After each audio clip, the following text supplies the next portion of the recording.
लेते रहते हैं। अगर देश की बात है तो हमारे प्रधानमंत्री, मुख्यमंत्री जी सब जगह पर बहुत बड़े बड़े डिसीजंस लेते हैं और उसमें रिस्क भी भारी होती है। आप देख रहे हैं इस कोरोना के माहौल में भी किस तरह के रिस्की डिसीजंस लोगों को लेने पड़ते हैं। लेकिन डिसीजन मेकिंग करते समय कैलकुलेटिव रिस्क लेना और डिसीजन मेकिंग करते समय कौन सी चीजों का ध्यान रखना, ये हर एक चीज पर मुझे एक्सपीरियंस ने सिखाया है। जैसे अभी भाई राजेश जी ने कहा कि दिल्ली में उन्होंने मुझे सुना और वो वहां 10 मिनट के लिए आए थे, 5 मिनट के लिए आए थे, लेकिन 1-1.5 घंटा वहां रुके। मैं आप सबको ये कहना चाहता हूं, मैं कोई वक्ता नहीं हूं, ना ही मैं कोई प्रोफेशनल जैसे गोल सेटिंग वगैरह, ऐसे डिसीजन मेकिंग, ऐसे जो प्रोफेशनल कोर्सेस होते हैं, ऐसा कोई कोर्स ना मैंने कभी अटेंड किया है, ना मैंने कभी दिया है। तो मैं एक प्रोफेशनल वक्ता नहीं, लेकिन एक हार्डकोर कार्यकर्ता के रूप में आपके सामने हूँ। और एक कार्यकर्ता के रूप में मुझे डिसीजन लेने का बार बार समय आया, तो मैंने किस तरीके से डिसीजन लिए और कौन सी रिस्क हाथ में लेने का प्रयास किया, उसके कुछ चंद एग्जांपल्स आपके सामने मेरे एक्सपीरियंसेस को रखना चाहूंगा। सबसे पहली बात तो ये थी कि जब मैं मेरे एज के 31 में था, मेरा पुणे में काफी बड़ा काम चल रहा था। मैं पुणे के पहले 5 के बिल्डर में था, काफी सारी बिल्डिंग की स्कीम्स मेरी थी, मैं काफी बड़ा डेवलपर करके पुणे में उभर रहा था। इतना बड़ा डेवलपर उभरने के बाद एक ही दिन ओवरनाइट मेरे बिजनेस को मैंने रिटायर होने का डिसीजन लिया। ये डिसीजन मेकिंग का बड़ा मामला होता है। मैंने घर पे पूछा, मेरे दोस्त लोगों को पूछा, सब लोगों को पूछा कि मैं रिटायर होना चाहता हूँ। तो बोले 31 में कोई रिटायर होता है क्या? आप बिजनेस छोड़ सकते हैं क्या? इतना अच्छा जो बिजनेस चल रहा है, इतने अच्छे आप अच्छे तरीके से पैसा कमा रहे हो, नियति से पैसा कमा रहे हो, अच्छा नाम आपका हो रहा है और काफी बूमिंग इंडस्ट्रीज थी, फिर भी मैंने उस वक्त किसी की नहीं सुनी। जनरली डिसीजन लेते समय लोग अपने फैमिली से डिस्कस करते हैं, अपने फ्रेंड सर्कल से डिस्कस करते हैं, अपने परिवार और मार्गदर्शक लोग जो रहते हैं उनसे डिस्कस करते हैं और फिर डिसीजन लेते हैं। मैंने सबसे डिस्कस किया और A to Z सब लोगों ने मुझे कहा कि बिजनेस से रिटायर नहीं होना चाहिए। फिर भी मैंने बिजनेस से रिटायर होने का डिसीजन लिया। तो ये मेरे लाइफ का सबसे पहला और सबसे बड़ा डिसीजन रहा, क्योंकि at the age of 31 retire होना, चलता बिजनेस छोड़ देना और फिर सोशल वर्क में काम करना, ये बहुत मुश्किल मेरे लाइफ का समय था। और ये रिस्क मैंने उठाई, और रिस्क उठाई इसलिए कि उसके कुछ रीजन थे। अगर मैं मेरे एज के अर्ली एज में अगर सोशल वर्क शुरू करूं, मुझे अगर इस देश में कोई बड़ा काम करना है, कुछ रिवोल्यूशन करनी है, कुछ फंडामेंटल काम करना है, तो वो काम करने के लिए 30, 40, 50 साल का समय लगता है। यहाँ कोई रॉकेट साइंस नहीं है कि कोई भी चीज में 1 हफ्ते में, 2 हफ्ते में, 1 महीने में, 6 महीने में कोई बदलाव नहीं हो सकते हैं। और ऐसे बदलाव कभी हो गए तो वो टिकेंगे भी नहीं। इसलिए सस्टेनेबल ग्रोथ होनी चाहिए और वो परमानेंट टिकनी चाहिए। अगर हमको कोई बड़ा काम करना है, अगर हमको नेक्स्ट जनरेशन खड़ी करने के लिए अगर कुछ काम करना है, तो अपनी जनरेशन को समर्पित होना पड़ेगा। पूरा की पूरा हमको समर्पित हो गए तो ही नेक्स्ट जनरेशन के हम उपयोगी आ सकते हैं। ये दृष्टि ध्यान में रख के मुझे लंबा समय पर्सनली काम करने को मिलना चाहिए, ये मेरा उद्देश्य था। दूसरा, अगर हमने बिजनेस में कुछ सक्सेस पाया है, कुछ यशस्वी हुए हैं, कामयाब हुए हैं, तो वो जो हमारे पास जो बुद्धि है, जो भी कुछ हमारे पास होगा, वो सारी अपनी इंटेलिजेंसी का उपयोग, ये पैसा कमाने में जो हम 24/7 करते हैं, उससे तो अच्छा है कि हमारी इंटेलिजेंसी का उपयोग हम लोगों के नए नए मॉडल लोगों के लिए खड़े करने के लिए, उसको सक्सेस करने के लिए अगर हम लगाएंगे, तो नई चीजें इस देश में 20, 30, 40, 50 साल के बाद आ सकती हैं। ये मेरा विश्वास था। ये दृष्टि सामने रख के, ये सारी बातें डिस्कस करके मैंने वो डिसीजन लिया था। उसके बाद में मैंने काफी सारे सोशल एक्टिविटीज में काम करने की शुरुआत की। और जब मैंने एजुकेशन फील्ड में काम करने का डिसीजन लिया, उसके पहले तो काफी सारे काम हुए। मैं बहुत सारी चीजें आपके सामने नहीं रखना चाहूंगा, क्योंकि मैं 40 मिनट में मुझे आपसे बात करनी है। तो मैं डिसीजन मेकिंग का इंपॉर्टेंट पॉइंट आपके सामने रखना चाहता हूं। मैं 2003 में जब मुझे मैंने डिसीजन लिया 85 से लेके 93 तक 17 साल मैंने इस देश में काफी काम किया। डिजास्टर मैनेजमेंट में काम किया, शिक्षा के क्षेत्र में काम किया, सामाजिक क्षेत्र में काम किया, कौटुंबिक क्षेत्र में काम किया। वो काम करते समय ये ध्यान में आ रहा था कि कोई भी अगर काम करने को जाएंगे तो उसका फाउंडेशन कहाँ है, उसका मूल कहाँ है। जब डाउरी सिस्टम थी, दहेज प्रथा थी, और जो सबसे ज्यादा पढ़े लिखे लोग हैं वो सबसे ज्यादा दहेज मांगते थे, तो हम उसके संस्कारों के ऊपर जाते हैं। हर चीज जो अभी हो रही है देश में, चाहे वो अत्याचार हो, चाहे वो हिंसाचार हो, चाहे वो भ्रष्टाचार हो, चाहे वो व्यभिचार हो, ये सारी चीजों का अगर मूल कहाँ है, फाउंडेशन कहाँ है, तो उसका फाउंडेशन है संस्कार। तो हमारे यंग जनरेशन में हम ठीक ढंग से संस्कार देने में कामयाब नहीं हो रहे हैं, और उसकी वजह से पूरा स्ट्रक्चर कोलैप्स होने की चांसेस दिखाई देते थे। इसलिए 2003 में मैंने ये डिसीजन लिया कि मैं स्कूल एजुकेशन के क्षेत्र में काम करूं। अब स्कूल एजुकेशन के क्षेत्र में काम करने का डिसीजन जब मैंने लिया, तब मैंने कई मित्रों को, कई एडवाइजर्स को पूछा कि मैंने क्या करना चाहिए। मुझे लगता है कि स्कूल एजुकेशन में मुझे काम करना चाहिए, क्योंकि अगर स्कूल एजुकेशन और वैल्यू स्ट्रेंथन हो गए तो ही आदमी जिंदगी में अच्छा काम आगे कर सकता है। तो मुझे फंडामेंटल काम करना है। तो मुझे लोगों ने एडवाइस किया कि आप एक स्कूल बनाओ, बढ़िया स्कूल बनाओ, उसमें ज्यादा से ज्यादा अच्छे लोग दो, और एक पायलट आपके सामने रखो, सब लोगों को दिखना चाहिए ऐसा स्कूल होना चाहिए, और फिर सब लोग अपना उस तरीके का स्कूल बनाएंगे। मैंने वो आइडिया को रिजेक्ट किया। सब लोगों का जो मैंने सुना, वापिस एक बार मैं कहना चाहता हूँ, ये मेरे लाइफ का दूसरा डिसीजन था। सब मेरे एडवाइजर्स लोग, फ्रेंड लोग, सबका कहना था कि अगर आपको स्कूल एजुकेशन में काम करना है तो एक स्कूल खोल के करो। मैंने वो नहीं किया, मैंने दूसरा रास्ता अपनाया। मैंने ये कहा कि अपने देश में 14 लाख प्राइमरी स्कूल्स है, गवर्नमेंट ऑफ इंडिया में, टोटल भारत देश में। वो 14 लाख स्कूलों में 85% schools are run by government, इधर जिला परिषद, नगर परिषद और महानगर परिषद। तो 85% स्कूल्स गवर्नमेंट चलाते हैं, और आप और हम सिर्फ 15% स्कूल चलाते हैं जो प्राइवेट में लोग चलाते हैं। तो मैंने सोचा प्राइवेट में काम नहीं करना है मुझे, जो गवर्नमेंट स्कूल में अंडर प्रिविलेज बच्चे होते हैं, और 85% स्कूल्स की संख्या अगर इस देश में होगी, तो मेरी पूरी जिंदगी मैं स्कूल एजुकेशन में, गवर्नमेंट के स्कूल की क्वालिटी इंप्रूवमेंट करने में मैं मेरी पूरी जिंदगी समर्पित करना चाहता हूँ। क्यों? क्योंकि गवर्नमेंट के पास स्कूल्स बहुत है, बिल्डिंग्स बहुत है, सिस्टम है, टीचर्स है, स्टूडेंट्स है, सभी के सभी गवर्नमेंट के पास है। तो गवर्नमेंट के ऊपर डिपेंड रहेंगे कि गवर्नमेंट ने ही सब करना चाहिए, ये तो ठीक नहीं। तो गवर्नमेंट अपना काम जरूर कर रही है, करेगी, आगे भी करती रहेंगी, लेकिन ये हमारा कर्तव्य बनता है कि हम गवर्नमेंट को एक सकारात्मक किस तरह का स्ट्रॉन्गेस्ट सपोर्ट कर सकते हैं। हमारी सिस्टम ऐसी है कि वो सिस्टम में बहुत ज्यादा रिसर्च करने का समय स्कूल एजुकेशन डिपार्टमेंट को कोई भी स्टेट में या केंद्र में नहीं मिल सकता है, क्योंकि उनको रूटीन इश्यूज, चैलेंजेस, अधिवेशन, कॉन्स्टिट्यूंसी, ये सारी बातें इतनी इंपॉर्टेंट हो जाती है, रिसर्च करके चेंजेस करना ये स्वाभाविक नहीं।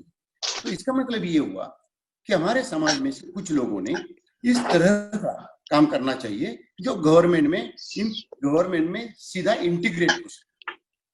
इसलिए बड़ा रिस्की था, मैंने रिस्क उठाया। हो सकता है कि मैं जो भी काम शुरू कर रहा हूं, जब 2003 में जब काम शुरू करूंगा, तो हो सकता है कि जिंदगी भर में उसका कोई रिजल्ट ही नहीं आए, या जिंदगी भर मैं फेल हो जाऊंगा, ऐसे चांसेस सबसे ज्यादा थे। लेकिन मैंने परिणामों की कभी चिंता नहीं की। मैंने सिर्फ ये सोचा कि मैं जो भी करना चाहता हूं, मेरी पूरी ताकत, रिसोर्सेस, इंटेलिजेंसी, ये पूरे के पूरे मैं गवर्नमेंट को सपोर्ट करने में लगाऊं। तो फिर मैंने गवर्नमेंट का स्टडी किया, एजुकेशन सिस्टम का स्टडी किया, इंडिपेंडेंस से लेके अभी तक कितने एजुकेशन कमीशन हुए, कितनी एजुकेशनल पॉलिसीज हुई, उसका स्टडी किया, वर्ल्ड में एजुकेशन कैसे चलता है उसका स्टडी किया, वैल्यूज कैसे दिए जाते हैं उसका स्टडी किया, टीचिंग लर्निंग प्रोसेस कैसी होती है उसका स्टडी किया। और वो सब करने के बाद में, सिस्टम को समझने के बाद में, मैंने खुद मॉडल्स डिजाइन करना शुरू किया कि जो सिस्टम को एक्सेप्टेबल हो सकते हैं। तो इस तरह के कई मॉडल्स मैंने क्रिएट किए, और वो मॉडल क्रिएट करके मैंने उसको इम्प्लीमेंट किया। जैसे कि मैं एक नाम, जैसा प्रदीप जी ने बताया था कि मैंने मूल्यवर्धन नाम का एक मॉडल तैयार किया, एक प्रोग्राम तैयार किया, जिसमें क्लास 1 से लेके बच्चों को 10वीं तक कॉन्स्टिट्यूशनल वैल्यूज इनकलकेट करना। वैल्यूज सिखाए नहीं जाते, वैल्यूज थोपे नहीं जाते, लेकिन वैल्यूज इनकलकेट करने के लिए अपॉर्चुनिटी को क्रिएट करना चाहिए। तो इसलिए हमने कॉन्स्टिट्यूशनल वैल्यू को इनकलकेट करने के लिए पेडागोजी चेंज करने का डिसीजन लिया। लर्नर सेंट्रिक अप्रोच बनाकर और विद्यार्थी केंद्रित शिक्षा को लाकर, एक्सपीरियंशियल लर्निंग को अंदर लाकर हमने एक्टिविटीज को बनाया, सिलेबस तैयार किया जो पूरे के पूरे एजुकेशन पॉलिसीज को अलाइन हो, पूरे के पूरे लर्निंग आउटकम गवर्नमेंट के उसको अलाइन हो, और एक भी कंट्रोवर्शियल पार्ट उसमें ना हो। इस तरह का करिकुलम तैयार किया। 2009 में वो करिकुलम हमने महाराष्ट्र के जिला परिषद के 500 स्कूल में पायलट करने का निर्णय लिया।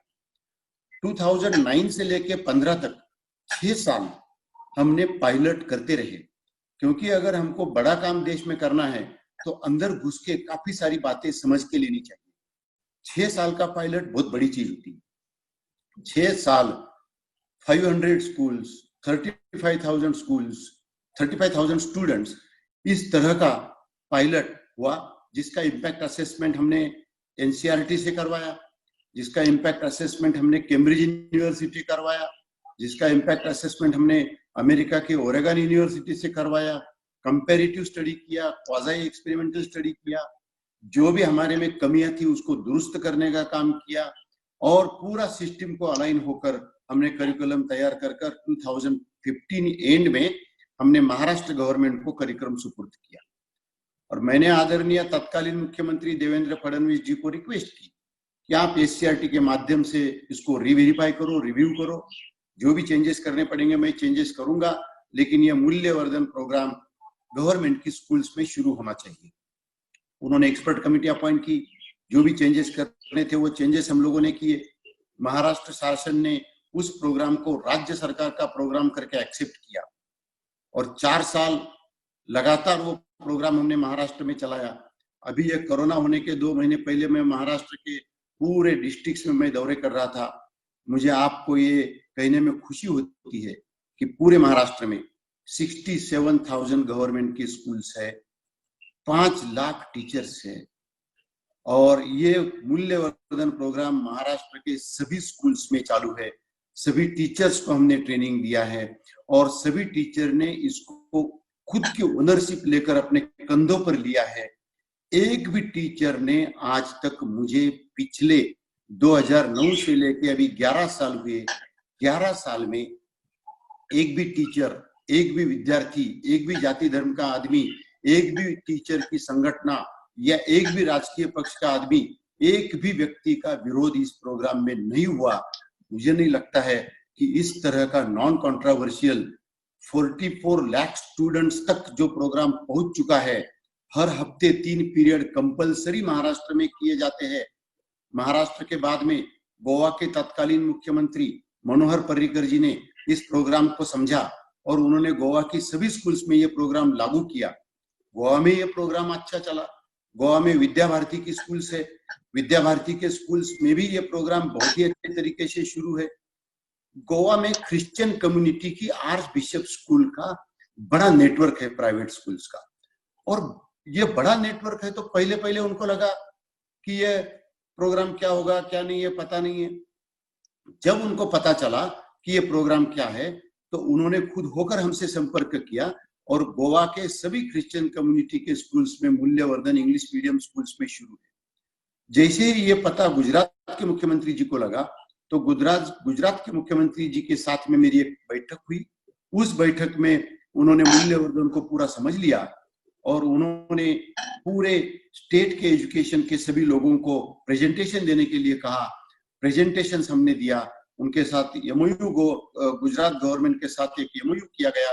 और अभी अभी पिछले 2 अक्टूबर को महात्मा गांधी जयंती के दिन उनके पोरबंदर के घर पे जाकर आदरणीय मुख्यमंत्री जी ने ये प्रोग्राम पूरे गोवा के स्कूल्स में शुरू करके महात्मा गांधी जी को श्रद्धांजलि अर्पित की।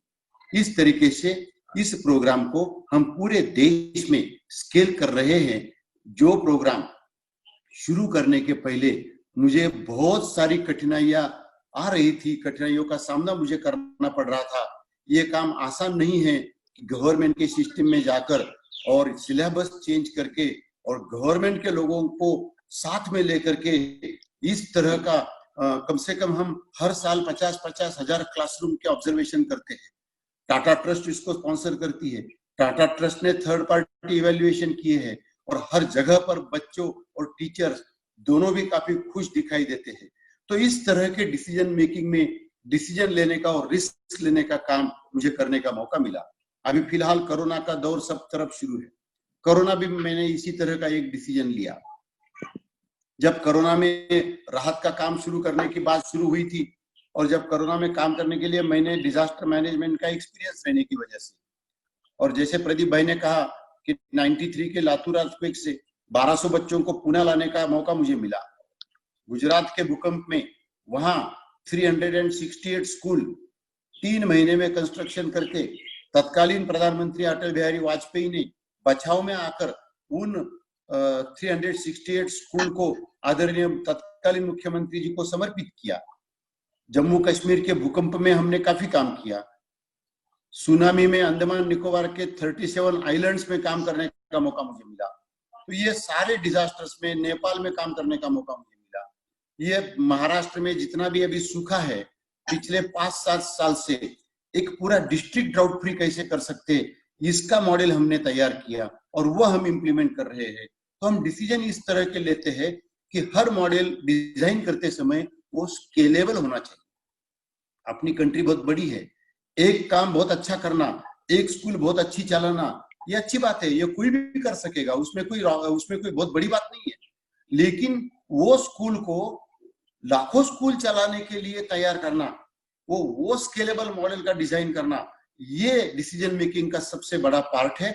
जैसे हम एक स्कूल से लेके आज 1 लाख स्कूल तक पहुंचे हैं, वैसे हमने ड्राउट फ्री का काम एक देहात में शुरू किया और अभी हम एक डिस्ट्रिक्ट ड्राउट फ्री कर रहे हैं। अभी नीति आयोग के जो राजू कुमार जी वाइस चेयरमैन है और सीईओ अमिताभ कांत जी है, दोनों ने मिलके हमारे ड्राउट फ्री मॉडल को कई राज्यों में हमको लेके गए। मुझे खुद लेके गए यूपी सीएम के पास मिलने के लिए, मुझे खुद लेके गए झारखंड मुख्यमंत्री के पास, मुझे खुद कर्नाटक मुख्यमंत्री के पास, सब तरफ खुद मुझे नीति आयोग लेके गए और वहां हम ड्राउट फ्री एक डिस्ट्रिक्ट करने का काम कर रहे हैं। फिलहाल हम महाराष्ट्र में 5 डिस्ट्रिक्ट कंप्लीट ड्राउट फ्री कर रहे हैं। कर्नाटका में हम 3 डिस्ट्रिक्ट कंप्लीटली ड्राउट फ्री कर रहे हैं और अभी कर्नाटक के मुख्यमंत्री जी ने उनका भी शिमोगा डिस्ट्रिक्ट इसमें लेने का निर्णय लिया है। तो इस तरीके से डिसीजन हम लेते हैं कि हम वो प्रोग्राम स्केल कैसे हो, क्योंकि स्केलेबिलिटी अपने कंट्री में अपने आप में एक बड़ा चैलेंज है। जब अभी कोरोना का काम चल रहा था तो हम सब लोग, मतलब मुझे यह बात की खुशी है कि इस देश में काफी सारी स्वयंसेवी संस्थाएं अपने अपने तरीके से बहुत ज्यादा मेहनत कर रही है और आप अपने सभी संस्थाएं मिलकर अपने अपने जगह पर हजारों और करोड़ों लोगों को राहत देने का काम कर रहे हैं। ये सब संस्थाओं को मैं नमन करना चाहता हूँ। मैंने एक ही छोटा सा काम हाथ में लिया, बहुत बड़ा काम हाथ में नहीं लिया। मैंने मोबाइल डिस्पेंसरी वैन चलाने का काम शुरू किया, क्योंकि लॉकडाउन की वजह से लोग घर के बाहर नहीं निकल सकते। कुछ जगह रेड जोन डिक्लेयर किए, लोग घरों से बाहर नहीं निकल सकते। कंटेनमेंट जोन डिक्लेयर किए, लोग घरों से बाहर नहीं निकल सकते। और अभी किसी को अगर बीमारी है और अगर डॉक्टर को बताना है छोटी छोटी बीमारी से, तो लोग डॉक्टर को नहीं मिल सकते। वैसे ही काफी सारे लोगों के दिल में एक डर पैदा हुआ है। थोड़ी सी भी खांसी आ गई तो अरे कोरोना तो नहीं है ना, जरा चेकअप करो, कोरोना तो नहीं है ना, एक डर पैदा हुआ है। तो हमने सोचा कि हम मोबाइल डिस्पेंसरी करा के हम लोगों के गलियों में हमारा दवाखाना भेजेंगे। तो हमने मोबाइल डिस्पेंसरी का प्रोजेक्ट शुरू किया।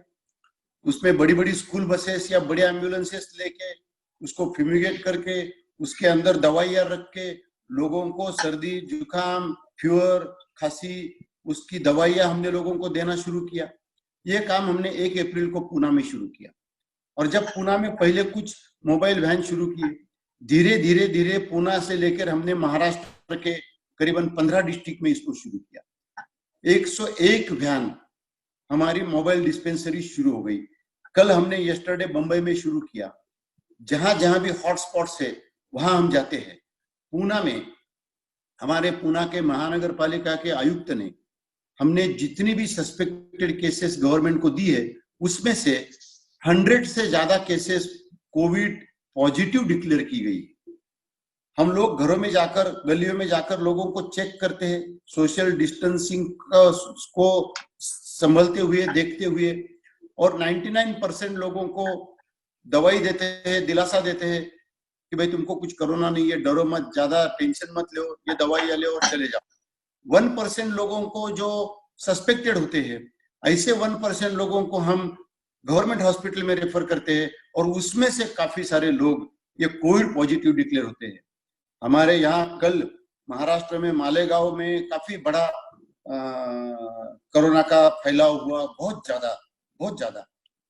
हमारे आरोग्य मंत्री ने भी वहां इमरजेंसी कल विजिट की, तो मुझे वहां के आयुक्त और कलेक्टर वगैरह सब लोगों ने मेरे से बात की और मुझे कहा कि ये इसमें अर्जेंटली क्या कर सकते हैं। हमने हमारे कार्यकर्ताओं को बोलकर इमीडिएटली वहां 11 डिस्पेंसरी शुरू करके लोगों को हेल्थ चेकअप करवा के सस्पेक्टेड लोगों को गवर्नमेंट के पास सुपुर्द करके, और उनको अगर हम गवर्नमेंट के पास नहीं सुपुर्द करते, अगर पुणे में जो 100 लोग पॉजिटिव डिक्लेयर किए गए हैं वो अगर हम गवर्नमेंट के पास सुपुर्द नहीं करते तो आज कम्युनिटी में घूमते थे और हजारों और कई लोगों को और ज्यादा बाधा हो सकती थी। वो अगर लेट डिटेक्ट हो गए तो उनकी भी जान खतरे में जा सकती थी। अर्ली डिटेक्शन से उनकी जान भी बच सकती है और कोरोना का फैलाव भी कम हो सकता है, लोगों को दिलासा भी मिलता है। इस तरीके से अभी तक तो मैंने 100 वैन चलाए हैं। आने वाले 15 दिन के अंदर पूरे देश में 500 मोबाइल डिस्पेंसरी चलेगी। अभी कर्नाटका में बेंगलोर, मैसूर और बीजापुर में शुरू है, तमिलनाडु में शुरू है। इस तरीके से हम लोग एक डिसीजन इस तरीके से लेते हैं कि उसको स्केल किया जाए और उसमें रिस्क क्या है उसको समझ लिया जाए।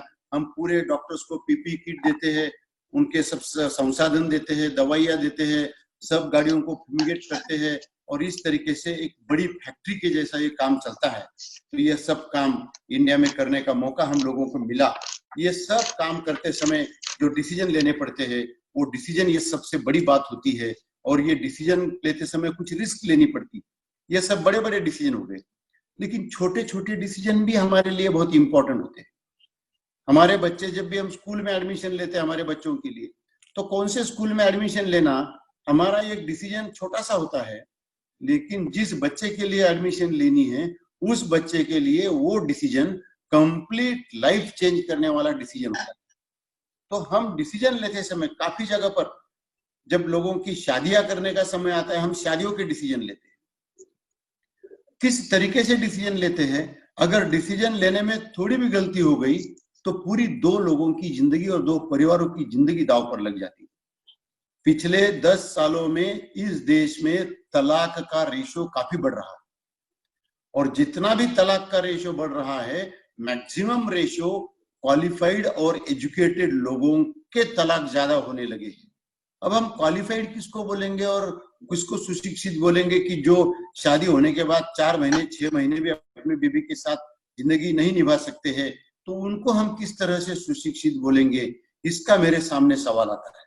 मैंने काफी जगह पर यह देखा है कि हम अभी भी काफी सारे जो ऑर्थोडॉक्स लोग हैं वो बच्चों को शादी तय करने का मौका नहीं देते, खुद शादियां तय करवाते बच्चों के लिए। अभी जमाना बदल गया है, कुछ कुछ जगह पर अगर एंगेजमेंट हो गई, अरेंज मैरिज अगर है, और अगर एंगेजमेंट हो गई और अगर दूसरे दिन 4 दिन में पता चला लड़का लड़की को कि वो आपस में कुछ रह नहीं सकते जिंदगी भर, और वो अगर अपने माता पिता को आके बोलते हैं कि भाई अभी अपने को हमको एंगेजमेंट तो हो गई है लेकिन हमको नहीं लगता है कि हम साथ में रह पाएंगे, तो हमको एंगेजमेंट तोड़नी है।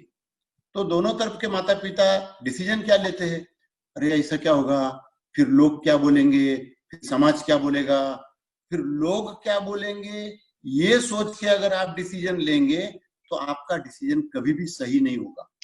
आपका डिसीजन मेरिट के ऊपर होना चाहिए और उसका फाउंडेशन अच्छा होना चाहिए। अगर लड़का लड़की के साथ बातचीत करके वो साथ में रह ही नहीं सकेंगे तो फिर वो उनकी जिंदगी दांव पर लगी है और हम लोग क्या बोलेंगे उसके हिसाब से डिसीजन लेते हैं।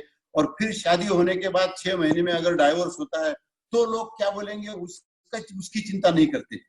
तो डिसीजन मेकिंग के समय एक कॉम्प्रिहेंसिव डिस्कशन होना चाहिए, एक उसका लॉन्ग टर्म में उसके होने वाले परिणाम, ये सबसे बड़ी बात होती है, इसको समझना बहुत जरूरी होता है। ये सारी चीजें डिसीजन मेकिंग में मुझे ऐसा लगता है कि बहुत ही महत्वपूर्ण मानी जाती है। कई एक्सपीरियंसेस जिंदगी में इस तरह के हर व्यक्ति को आते हैं। हम जो भी रोज हम डिसीजन लेते हैं, कोई भी डिसीजन लेते हैं, तो हमारा जैसा दिमाग चलता है वैसे हमारे एक्शन उसके ऊपर डिपेंड होते हैं और उस तरीके से हम एक्शन करते हैं। मैं ये चाहता हूँ कि इतना अच्छा काम एक संस्कार भारती बोलो, विद्या भारती बोलो, इनके माध्यम से शुरू है, क्योंकि पूरे देश भर में एक अच्छे निर्णय लेकर एक निस्वार्थ रूप से सेवा का भाग सामने रखना, क्योंकि यहाँ समर्पित होने की एक भावना अब बहुत कम होती जा रही है। काफी सारे लोग शॉर्टकट मनी इसमें विश्वास रखने लगे हैं। कभी भी डिसीजन लेते समय आदमी ने ये डिसीजन लेना चाहिए कि मैं जो भी कुछ कर रहा हूं वो मॉरली सही है या गलत है। ये भी एक डिसीजन अगर हम ठीक ढंग से ले पाए कि मैं जो कर रहा हूं उससे किसी को दुख पहुंच रहा है या नहीं पहुंच रहा है, किसी का नुकसान हो रहा है या नहीं हो रहा है, किसी का दिल दुख रहा है या नहीं दुख रहा है। या फिर दूसरी बात है, अभी कोरोना में काम करते समय अगर हम काम करते हैं तो क्या हम दूसरे को सहयोग दे पा रहे हैं, क्या हम दूसरे के दुख को कम कर पा रहे हैं? अगर ये फाउंडेशन अच्छा है, अगर ये आपका काम अच्छा है, फंडामेंट काम अच्छा है, तो आप कोई भी बड़ा रिस्क ले सकते हैं। जब मैंने गुजरात में स्कूल का काम शुरू किया था तो मुझे लगा कि मैं 25 स्कूल कंस्ट्रक्शन करूंगा। तो 25 स्कूल का कंस्ट्रक्शन शुरू किया तो पता चला कि यहाँ जरूरत बहुत है और इमीडिएटली 25 स्कूल के 100 स्कूल हो गए, 500 स्कूल हो गए, 637 स्कूल हो गए। मतलब डिसीजन मेकिंग में फ्लेक्सिबिलिटी भी होनी चाहिए और आपको बार बार वो, क्योंकि आपके एक्सपीरियंस के हिसाब से जब सामने वाला काम होता है 2 साल में, 1 साल में, 3 साल में, तो ये कभी भी जो आदमी डिसीजन लेता है तो उसके पास एक कॉन्सेप्ट होता है, एक प्रोग्राम होता है, वो प्रोग्राम का एक लाइफ होता है।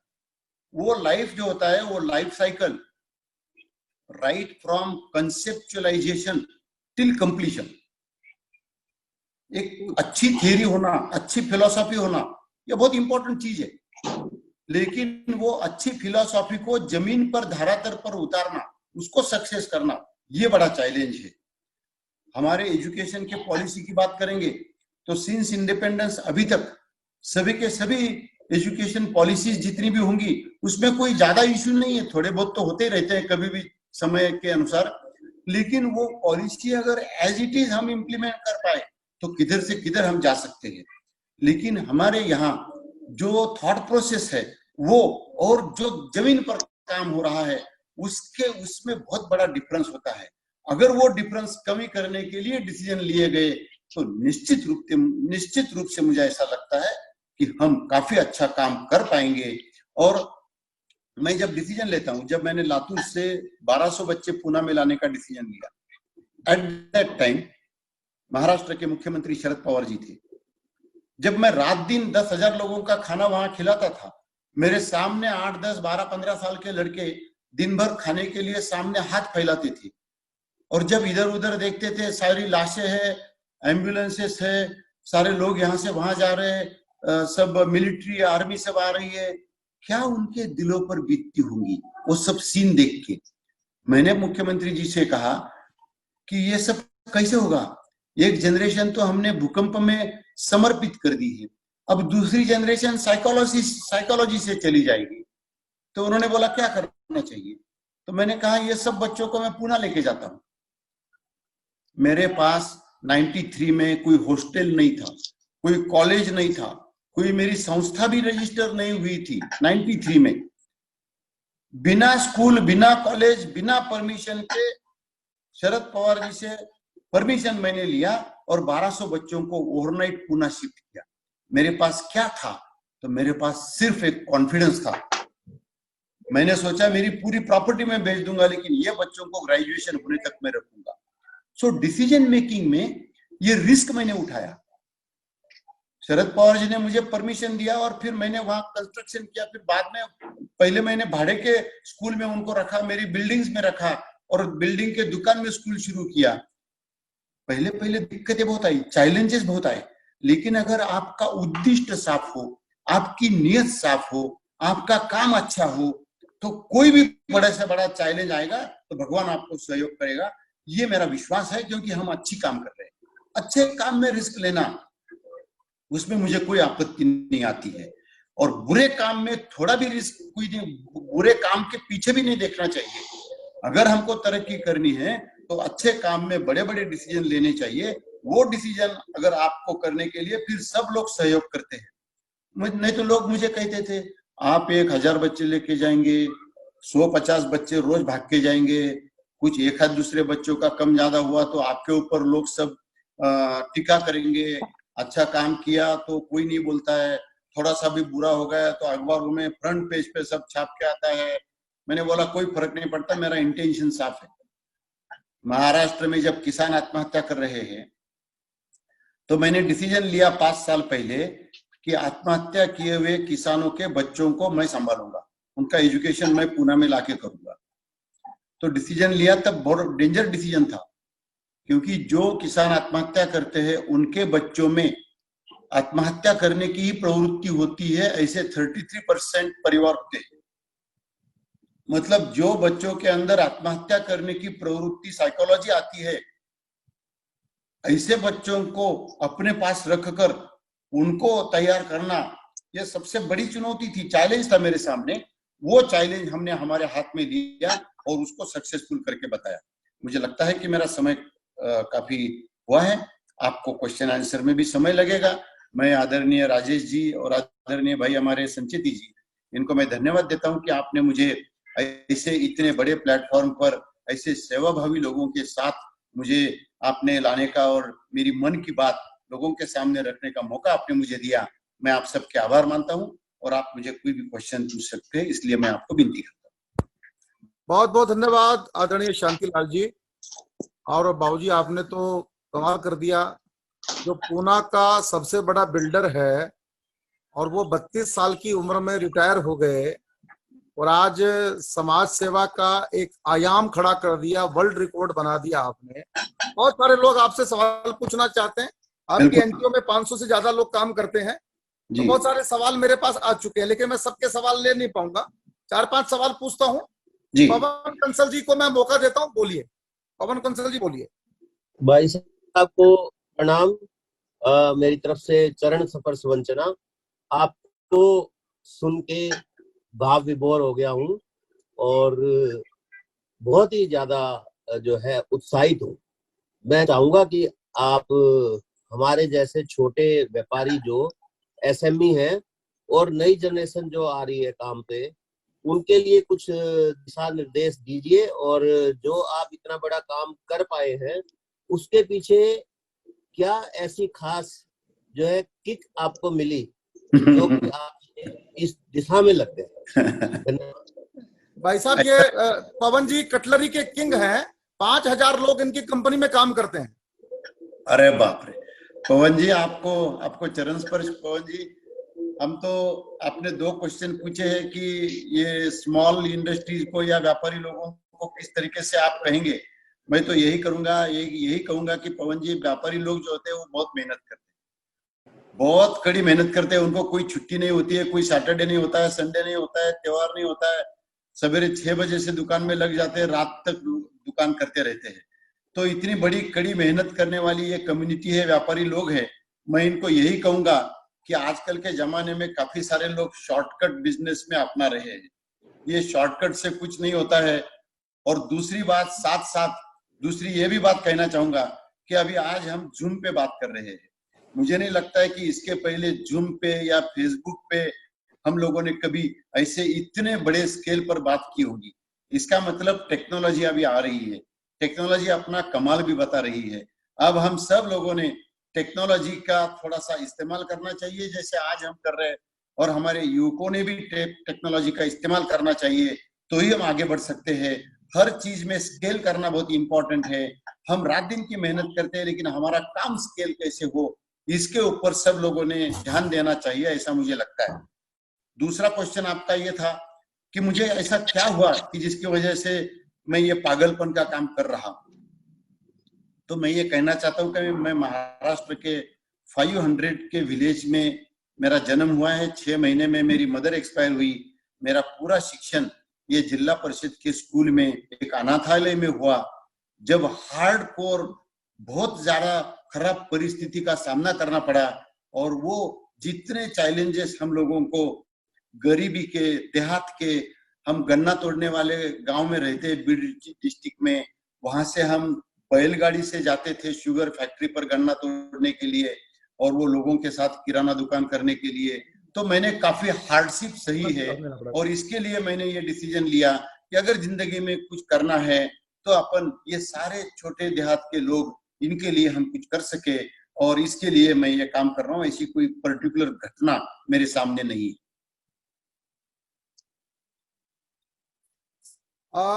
सरिता शर्मा जी बोलिए। सरिता शर्मा आवाज आ रही है सर?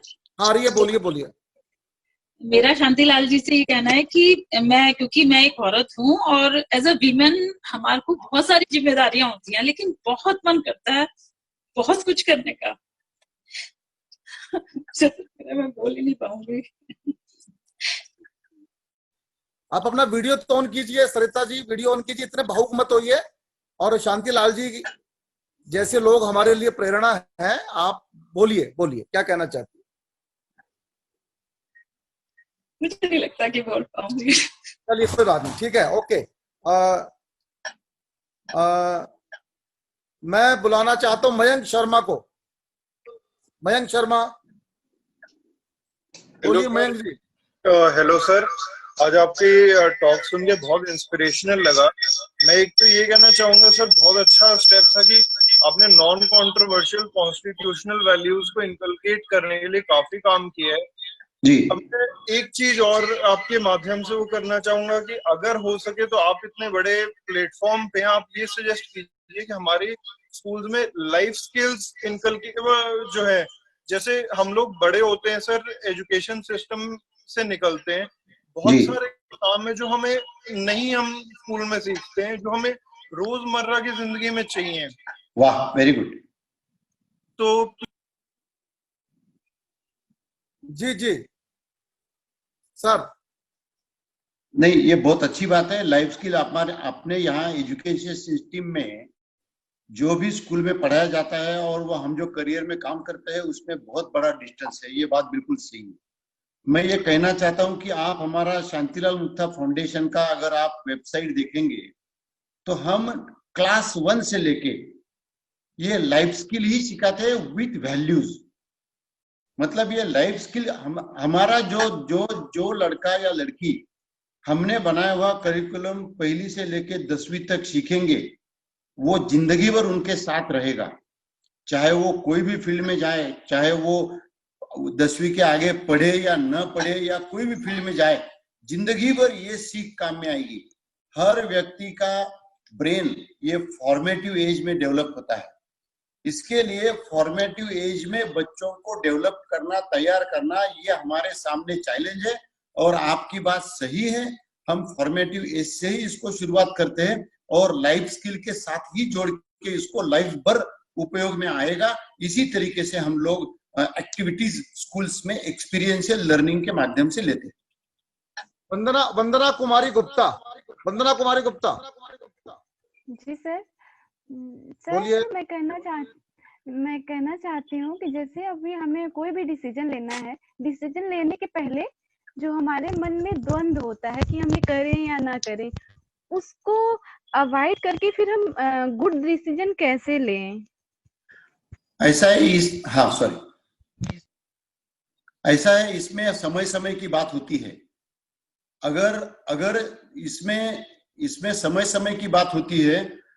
अगर 15 साल से लेकर 25 साल तक के लड़के लड़कियों के जो डिसीजंस होते हैं, वो डिसीजन में काफी सारे इमोशंस भी साथ में जुड़े हुए होते हैं एज के हिसाब से, और वो डिसीजन में लगातार हमारे माइंड द्विधामन स्थिति में होते हैं, और वो द्विधामन स्थिति के माइंड में एक माइंड बोलता है कि ये करना चाहिए, दूसरा बोलता है ये नहीं करना चाहिए। इस समय में हम लोगों को थोड़े इमोशंस को साइड में रखकर हम किस तरीके से व्यवहारिक डिसीजन ले और वो डिसीजन को स्टिकअप रहे। हम कभी कभी व्यवहारिक डिसीजन लेने की इच्छा भी करते हैं, लेते भी हैं, शुरू में तो मैं नहीं बोला था, लेकिन उसको स्टिकअप नहीं करते। मेन वक्ता तो वही। प्रदीप जी आपका म्यूट करो। प्रदीप जी म्यूट कीजिए आपका माइक। जी। तो इस दृष्टि से ये एज ग्रुप में ये डिसीजन लेते समय ये सारी चीजें सोचनी चाहिए। दूसरी बात है कि डिसीजन लेते समय आपने परिणामों की चिंता करनी चाहिए। जो व्यक्ति परिणामों की चिंता करके डिसीजन लेता है वही कामयाब होता है। सो परिणाम is very important. Next, Shreyansh Daga, बोलिए श्रेयांश जी। श्रेयांश डागा, श्रेयांश डागा जी बोलिए। हाँ जी सर, मैं ऑडिबल? बोलिए, ऑडिबल है आप, बोलिए। हाँ वीडियो जी। ऑन कर लीजिए अपना। हाँ जी, मेरा अनम्यूट किया हुआ है। बोलिए। मुथा साहब ने एक पॉइंट एम्फेसाइज किया था, आज की तारीख में बढ़ते हुए तलाक जी। तो इसमें मेरा मानना था कि आज की तारीख में बढ़ते हुए तलाक में बेसिकली दो कारण होते हैं। एक, दोनों संबंधों पति और पत्नी दोनों के अंदर सहिष्णुता का भाव कम होना, और दूसरा पेरेंट्स का किसी न किसी को शय देना। तो सहिष्णुता का भाव जहां तक मैं समझता हूं ये अचानक डेवलप नहीं होता, ये over a period of time develop किया जाता है एक कल्चर के रूप में, और वो हमारा शुरू हो जाता है स्टूडेंट एज से। तो क्या हम उस तरफ कोई काम कर सकते हैं इस डायरेक्शन में कि आगे का यूथ जब अपने परिवार को बनाएगा बढ़ाएगा उस समय सहिष्णुता का भाव अगर दोनों में रहे तो ये केसेस अपने आप कम हो जाने चाहिए, मेरा ये मानना है। ऐसा है, आपकी बात सही है। प्रश्न ऐसा है कि पिछले 20-25 वर्षों से शिक्षा का इम्पोर्टेंस काफी बढ़ा, उसकी वजह से काफी सारी लड़कियां अभी पढ़ रही है और पढ़ लिख के अपने आप को वो करियर में भी अच्छा यश पा रही है। तो इसकी वजह से होता यह है कि मैक्सिमम लोग अभी एजुकेटेड होने लगे हैं, ज्यादा एजुकेटेड है, दोनों भी, पति पत्नी दोनों भी। और जब एजुकेटेड होते हैं तब शादी में कोई भी शादी बिना सैक्रिफाइस के नहीं होती है, और कोई भी सैक्रिफाइस एक तरफा सैक्रिफाइस नहीं होता है। तो शादी में सैक्रिफाइस होना जरूरी है और सैक्रिफाइस दोनों तरफा होना जरूरी है। लेकिन आजकल के एजुकेशन में ये फॉल्ट है कि एजुकेशन ही सेल्फिश होने के लिए लोगों को मजबूर कर रहा है। तो हम लोगों को इसके लिए हम लोग शिक्षा के क्षेत्र में इसीलिए काम कर रहे हैं। कोई भी जो समस्या है, जो अभी आप बोल रहे हैं, वो समस्या हो या व्यभिचार की हो, भ्रष्टाचार की हो, अत्याचार की हो, हिंसाचार की हो, हर समस्या का जड़ जो है वो संस्कार में है। और संस्कार अगर अच्छे रहे तो आगे का सब मामला ठीक हो जाता है। तो हम सब लोगों ने मिलकर केवल और केवल संस्कार के ऊपर फोकस करना चाहिए, ना कि कोई दवा, जब कोई बीमारी होती है तो उसके बाद हम दवा देते हैं, उसके बजाय प्रिवेंटिव मेजर। आज अभी कोरोना चल रहा है, कोरोना में प्रिवेंटिव नहीं करके इतना फैल रहा है। जिस दिन कोरोना का प्रिवेंटिव आ जाएगा हम लोग आराम से रह पाएंगे। तो इसके लिए हर चीज का प्रिवेंटिव के ऊपर सोचना चाहिए, ना कि वो कुछ होने के बाद में कुछ हम कर सकते। बहुत धन्यवाद। मैं उनसे माफी चाहूंगा जिनके सवाल मैं नहीं पूछ पा रहा हूं। एक व्यक्ति, एक शांतिलाल मुथा जी अनाथालय में लालन पालन हुआ, करोड़ों रुपया प्रॉपर्टी में कमाए, और समाज की सेवा में जब आए तो 31 साल की उम्र में रिटायरमेंट लेके लग गए। इनके अपने बच्चों की शादी इन्होंने सामूहिक विवाह के रूप में, कम्युनिटी मैरिज की है समाज के रूप में। आज बहुत सारी बातें शांतिलाल जी कह नहीं पाए। मुझे लगता है कि एक पूरे दिन का सेशन चाहिए तो समझने के लिए। तो मैं प्रयास करूंगा कि फुल डे के लिए आपके बीच लाऊं, मैं अगर शांति लाल जी को पूरे दिन के लिए प्रार्थना करूं तो आप लोग आना चाहेंगे क्या? एक बार बताइए यस भाई, लिखिए चैट बॉक्स में। मैं शांति लाल जी से प्रार्थना करूं पूरे दिन के लिए आइए ट्रेनिंग के लिए दिल्ली में, तो आप उनको सुनने आना पसंद करेंगे क्या? बच्चों को भी लेकर आएंगे क्या आपने? वाह वाह वाह वाह वाह, साहब कमाल है, कमाल। धन्यवाद धन्यवाद बहुत बहुत आपका। तो राजेश जी, एक विजय जी बहुत जरूरी कोई बात करना चाहते हैं 1 मिनट के लिए। मैं मौका दूंगा विजय जी को सूचना अभी मौका दूंगा जी। दोस्तों 11 बजे हमारे यहाँ स्नेह देसाई आए थे 2 दिन पहले, उन्होंने कोई बिजनेस प्लान आपसे डिस्कस किया था। आज 11 बजे ट्रेनिंग है, मैंने सबको लिंक भेज दिया है। जरूरी नहीं है आप आए, आपका मन हो कोई ऑनलाइन बिजनेस सीखने का तो 11 बजे आप स्नेह देसाई और जितेंद्र आड़िया जी के क्लास में सादर आमंत्रित हैं। एक सूचना आपको ये देनी है, कल का सत्र बहुत इंपॉर्टेंट है। कल संस्कार भारती के सौजन्य से पद्म श्री भाऊ वाकणकर को जन्म शताब्दी का कार्यक्रम हम मनाएंगे। उन्होंने भोपाल के पास एक अद्भुत काम किया, 75 साल पुरानी पेंटिंग्स को खोजा, वो पद्मश्री हैं, और सरस्वती नदी की खोज की। तो कल गीत संगीत कविता, देश के बड़े बड़े कवि आ रहे हैं कल के कार्यक्रम में, और कल का कार्यक्रम अद्भुत है अपने आप में। आप सब कल जरूर आइएगा। और परसों मैं आपको न्यू जर्सी ले जाऊंगा। आज ही आपको मैं बता रहा हूं, अमेरिका से मैं आपको कनेक्ट करूंगा और आपको सुन के अच्छा लगेगा। अमेरिका में हम 40 हिंदी के स्कूल चलाते हैं, 5000 से ज्यादा अमेरिकन बच्चे हिंदी सीखते हैं। वो स्कूलों से मैं आपको जोड़ दूंगा परसों।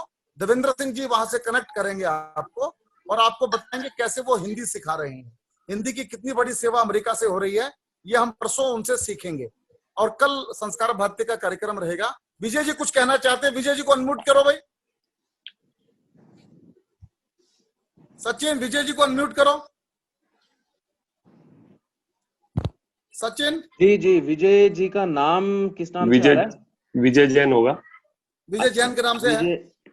विजय कुमार, विजय परूथी, विजय कुमार रॉय, 3 आ रहे हैं अभी यहाँ पर। विजय कुमार तीनों को अनम्यूट कर दो यार, तीनों को कर दो। कोई एक बोल देगा। ओके जी। नहीं तो उनको बोलिए, हाथ उठाएगा। विजय जी बोलिए। ये नहीं है। अभी लोगों को जूम पूरी तरह से आता नहीं है। विजय जी कैसे आपको खोजूं, बताइए किस नाम से हैं आप? विजय जी अपने हाथ ऊंचे करो ना। चैट बॉक्स में लिखिए, तब मैं आपको पकड़ पाऊंगा आप किस नाम से बैठे हैं। चैट बॉक्स में लिखिए आप किस नाम से बैठे हैं। राजेश जी एक बात बोलना चाहता हूँ। आप बोलिए। जैसे अभी पवन जी ने बोला ना कि व्यापार के जो सिस्टम्स बदल रहे हैं, तो भाऊ ने बताया कि टेक्नोलॉजी बहुत चेंज हो रही है। अगर हम टेक्नोलॉजी को साथ नहीं लेके चले तो हम व्यापार में पिछड़ जाएंगे। तो उस संबंध में मैं कहना चाहूंगा कि भारतीय जैन संगठन के पास राष्ट्रीय स्तर के मास्टर ट्रेनर हैं बिजनेस डेवलपमेंट प्रोग्राम के। अगर आप चाहें तो उनका कार्यक्रम अपना 1 घंटे का हम इस पे रख सकते हैं। बहुत अच्छे। ये वीवो के नाम से है। विजय जी बोल दीजिए वीवो के नाम से। बोलिए। जी हो गया। आदरणीय भाव को शांति भाव जी को प्रणाम। राजेश जी आपको धन्यवाद इतने सुंदर कार्यक्रम के लिए। हमारे यशस्वी दिल्ली प्रदेश भारतीय जैन संगठन के अध्यक्ष प्रदीप जी संचेती को नमन।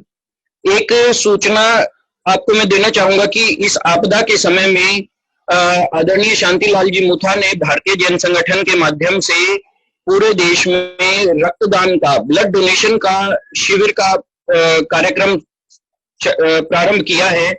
उसी कड़ी में दिल्ली में आज से हम रक्तदान का कार्यक्रम स्टार्ट कर रहे हैं। रोहिणी क्षेत्र में है। तो मेरा सभी से अनुरोध है कि इस महायज्ञ में यथासंभव सभी आहुति दें अपने स्वास्थ्य को ध्यान में रखते हुए, क्योंकि ये भी एक समाज की बहुत बड़ी आवश्यकता है। और इसके लिए आप हमारे दिल्ली भारतीय जैन संगठन के हेल्पलाइन नंबर 9024333222 पर संपर्क कर सकते हैं। नंबर फिर बोल दीजिए। 9024333222। मैंने बहुत से लोगों का प्रश्न भी देखा था कि हम भाव से कैसे जुड़ सकते हैं, शांति लाल जी से कैसे जुड़ सकते हैं, भारतीय जैन संगठन से कैसे जुड़ सकते हैं। तो इसी नंबर पर आप संपर्क करके हमारे से आप सूचना ले सकते हैं पूरे भारत की कि कहाँ जुड़ सकते हैं, कैसे जुड़ सकते हैं। 9024333222। बहुत बहुत धन्यवाद, बहुत बहुत आज धन्यवाद आज संजय जी। साईं बाबा चौक पे ब्लड डोनेशन कैंप लगा हुआ है हमारा सुबह 8 बजे से, साईं बाबा चौक रोहिणी। बहुत बहुत धन्यवाद प्रदीप संचेती जी का, भाऊ जी का, आदरणीय शांतिलाल जी। मेरे पास शब्द नहीं है आपके लिए, अरे नहीं आप हमारे प्रेरणा स्रोत हैं। और मैं चाहूंगा चेतना के प्लेटफॉर्म पे हम लोग क्वार्टरली एक सेमिनार करते हैं 500 लोगों का होटल जी। क्राउन प्लाजा में। मैं जी। आपसे आज ही प्रार्थना करता हूं कि उसमें जी। सारे एंटरप्रेन्योर हैं, बड़े बड़े उद्योगपति उस कार्यक्रम में आते हैं और जी। आप उनकी जिंदगी बदल सकते हैं, मैं ये जानता हूं। और जी। आप अगर आज ये वादा हमको कर जाएं कि जी। राजेश भैया मैं उस कार्यक्रम में आऊंगा, तो मैं ये मेरा निवेदन स्वीकार करेंगे तो मुझे बहुत अच्छा लगेगा। बिल्कुल राजेश भाई, मैं आऊंगा। ये जरा कोरोना आप जितना जल्दी करना है उतना रखो तो कोरोना जल्दी चला जाएगा। राजेश जी, राजेश जी, डब्लू लिख के टी लिख के थैंक्स कर दीजिए, भाऊ का टी लिख के थैंक्स कर दीजिए सब। राजेश जी जी, मैं आपके लिए और भाऊ के लिए 2 लाइनें जरूर बोलना चाहूंगा। बोलिए बोलिए बोलिए। तेज लेकर सूर्य का पथ पर सदा बढ़ते रहें, शशि सुधा लेकर हृदय में ताप हम हरते रहें। आप दोनों इसी प्रकार संघ और समाज की सेवा करते रहें, यही मंगल कामना है। आइए अब शांति पाठ करते हैं। सचिन, शांति पाठ प्ले करो। जी, आइए सब शांति पाठ करते हैं जी।